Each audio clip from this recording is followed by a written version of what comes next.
महाराष्ट्र की 288 विधानसभा सीट में से 210 पर एनडीए के दलों में बनी सहमति। संजय राउत का दावा। देखिए, संजय राउत एक बार फिर अपने सवाल को बोलिए जगदीश। महाराष्ट्र की 288 विधानसभा सीट में से 210 पर एनडीए के दलों में बनी सहमति। संजय राउत का दावा। देखिए, संजय राउत ने अभी बोला है पूरे 288 सीटों में बंटवारे हो चले हैं। 100 सीट कांग्रेस को, जो हम लोगों तक खबर आ चुकी है और पूरे देश में खबर चली गई है कि 100 सीटों पर कांग्रेस, 100 सीटों पर उद्धव ठाकरे की शिवसेना, 88 सीटें शरद पवार को दी गई है, जिस पर 84 सीटें शरद पवार लड़ेंगे, 4 सीटें रिजर्व रखी गई है। मैंने उस वक्त आपके प्रोग्राम में यह भी कहा था कि यह 4 सीटें किसके लिए, कौन आने वाला है, कोई बहुत खास आने वाला है इंडिया गठबंधन के अंदर। अब वह कौन है, जब आचार संहिता लगेगा तब पता चलेगा। बहुत सी चीजें नहीं भी बोली जाती हैं। दूसरी चीज, सिर्फ एक चीज तय होना था कि कौन सी सीटों से कौन लड़ेगा चुनाव, और वह शरद पवार, राहुल गांधी और उद्धव ठाकरे के बीच में चर्चा थी कि वैसी सीटों पर वह लड़े जो जीतने का उस पर पूरा माजदा है, कि तीनों के सपोर्ट से वह प्रत्याशी जीत करके आए।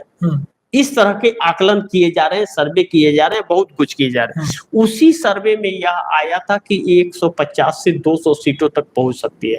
अब तो सर्वे उर्वे का बात करना मतलब नाइंसाफी हो गई है, क्योंकि सर्वे का कोई मतलब ही नहीं रह गया। क्या नाम है कि जो वहां पे कहते हैं ना कि क्या नाम है कि ईमानदारी पर बेईमानी की जीत हो जा रही है, तो फिर उसमें अब बात करके कोई फायदा ही नहीं है।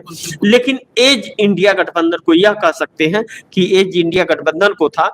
तो अब यह चीजें 210 सीटों पर फाइनल हो गई कि कौन किसकी सीट पर लड़ेगा, और बाकी की जो 70-78 सीटें हैं वो अभी जल्द फाइनल हो जाएगी। लेकिन एनडीए गठबंधन के अंदर भारतीय जनता पार्टी की जो गठबंधन है, उस गठबंधन पर अभी तक कुछ भी फाइनल नहीं हुआ है। जी जगदीश जी। एक हमारे दर्शक हैं अखिलेश प्रजापत, कह रहे हैं बीजेपी हटाओ कांग्रेस लाओ और देश बचाओ, संविधान बचाओ। देखिए जगदीश जी, एक और हमारे इरफान खान भी कह रहे हैं कि चोर के बारे में सबको पता चल गया है, हरियाणा में चोरी हुई है। हाँ, इरफान जी के बात के पहले जब इन्होंने एक क्वेश्चन दिया तो मैं इनके जवाब को दिया था, और अभी भी इन्होंने जो कहा है, या अखिलेश प्रजापति जी जो कह रहे हैं। देखिए जगदीश जी, इसके पहले भाजपा की सरकार नहीं थी, ऐसा तो नहीं था। हम लोगों ने वह दौर देखा और हम लोगों ने कवरेज भी किया कि अटल बिहारी वाजपेयी 13 दिन के भी प्रधानमंत्री थे, 13 महीने के भी थे, और 5 साल के भी। एनडीए की सरकार, उन्होंने ही एनडीए का आगाज किया था। तो चूंकि उस वक्त नीतियां अलग थी, नियत सही थी। अटल बिहारी वाजपेयी ने जब वह दिन याद कीजिए, आप उस वक्त एनडीटीवी में थे, अटल बिहारी वाजपेयी की एक वोट से सरकार गिर गई, और उन्होंने कहा, सदन में जब बहस हो रहा था, बहुमत साबित करने का चीज चल रहा था, तो उन्होंने कहा कि अगर पैसे से खरीद करके सांसद को सरकार चलाना पड़े, इससे अच्छा मैं विपक्ष में बैठना स्वीकार करूंगा जी। और वह विपक्ष में बैठे, सरकार गिर गई। और अब मोदी जी का क्या है, मोदी जी के मंत्री और मोदी जी के नेता यह कहते हुए साफ नजर आते हैं कि आपको वोट देना है दो, नहीं देना है मत दो, हमें कोई फर्क नहीं पड़ता है, हम जीत लेंगे, हमारे पास व्यवस्थाएं हैं, मैं जीत लूंगा, मैं तोड़ लूंगा, मैं कुछ भी कर लूंगा, सरकार तो हमारी ही बननी है, आप 1 लाख कोशिश कर लो, उससे हमें क्या फर्क पड़ता है, सरकार हम ही बनाएंगे। यह चीज हरियाणा में देखने को मिला जी। लेकिन तो ऐसे ही चुनाव से पहले जो सैनी का प्रेस कॉन्फ्रेंस हुआ था, उसमें उन्होंने बोल दिया था कि भाई हम तो जीत ही रहे हैं, और बाद में कांग्रेस हारेगी तो बोलेगी ये तो ईवीएम खराब, ईवीएम का बहाना बनाया। लेकिन जगदीश जी वह कहते हैं ना कि चोर जल्दबाजी में कुछ छोड़ जाता है, सैनिक हड़बड़ी में कुछ गड़बड़ कर जाता बोल गए, सत्यता बोल गए। उन्होंने प्रेस कॉन्फ्रेंस में शुरुआत कैसे की कि आप लोगों को इसलिए बुलाया हूँ बताने के लिए कि हमने सारी व्यवस्थाएं कर ली है। 8 तारीख को हम ही लोग जीत रहे हैं, पूर्ण बहुमत की सरकार बना रहे हैं और विपक्ष कहेगा कि ईवीएम खराब है। आपने कौन सी व्यवस्था की है? अभी किस व्यवस्था की बात कर रहे हैं? किस व्यवस्था की बात कर रहे थे? यानी कि 90 से 99% जो बैटरी चार्जेबल पाई गई है ईवीएम मशीन की 22 सीटों पर इसका व्यवस्था हो गया। और इस बात पर एक मुहर और भी लगती है जगदीश जी, मैं अपने कई कार्यक्रम में, अपने प्राइम टाइम में भी, मैंने 8 बजे के रात के भी प्रोग्राम में मैंने अपने पूरे दर्शकों को विस्तार से बताया था। इस पर 45 मिनट सीसीटीवी फुटेज बंद कर दिए थे, कैमरे बंद कर दिए गए थे। क्यों बंद किए गए थे? और वह देखिए, वो कहते हैं ना, लाख करे चतुराई कर्म का रेखा मिटे न रे भाई। चोरी करते हुए वह ईवीएम मशीन का क्या नाम है कि वीडियो वायरल है सोशल मीडिया पर कि कैसे चोरी हो रही है, कैसे मशीनें निकाली जा रही हैं, बदली जा रही है। हाँ, यह सारी चीजें सामने आ गई। कांग्रेस ने पहली बार ईवीएम को लेकर के सवाल खड़ा किया है और चुनाव आयोग अगर इसे नजरअंदाज करेगा तो उसके परिणाम चुनाव आयोग के लिए बहुत भारी पड़ेंगे। और राजीव कुमार जो नवंबर महीने में ही रिटायरमेंट हो रहे हैं मुख्य चुनाव आयोग, और सुप्रीम कोर्ट के chief justice of India DY Chandrachud, वो अभी नवंबर में 10 तारीख को ही हो रहे हैं। अब 18 दिन इस महीने में बचा और 10 दिन उधर, 28 दिन के अंदर वह रिटायरमेंट हो जाएंगे।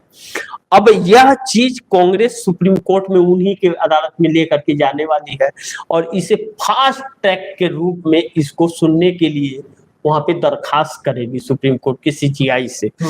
अब देखना यह होगा कि जिस CGI के पास प्रधानमंत्री पूजा करते हुए नजर आए थे, वह CGI क्या उसका फैसला करते हैं, उसको लटका करके जाएंगे या एक ऐतिहासिक फैसला करके जाएंगे जिसके लिए वह जाने जाते हैं जी। जो 25 से 30 सालों के अंदर एक ऐतिहासिक फैसला इलेक्ट्रोल बॉन्ड का आया, जो ऐतिहासिक माना जा रहा है कि 25 से 30 साल के अंदर अगर सुप्रीम कोर्ट के किसी CGI ने कोई फैसला दिया है तो उसमें से इलेक्ट्रोल बॉन्ड का फैसला एक फैसला था, जिन्होंने इतना सख्त कि स्टेट बैंक ऑफ इंडिया बहानेबाजी कर रहा था, 4 महीना का समय मांगा, बोले कि तुम्हारे पास 24 घंटे का समय है, 24 घंटे में पूरे देश को पता चलना चाहिए, वेबसाइट पे पढ़ना चाहिए चुनाव आयोग के कि इतना इलेक्ट्रोल बॉन्ड इस नंबर के साथ इस पार्टी को मिला है।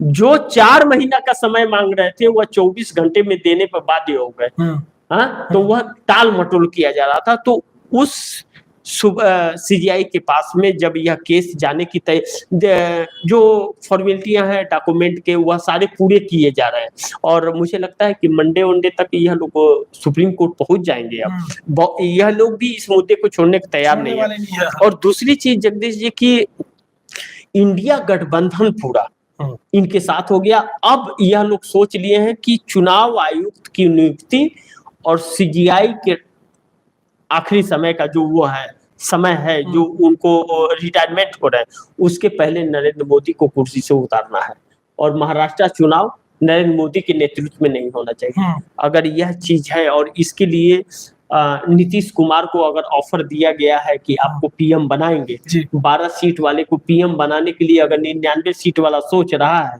तो 12 सीट वाला पीछे हटेगा, ऐसा मुझे नहीं लगता। और बिहार को पहली बार प्रधानमंत्री बनने का मौका मिलेगा, इसलिए बिहार भी उनके साथ खड़ा होगा, ऐसा मुझे प्रतीक हो रहा है।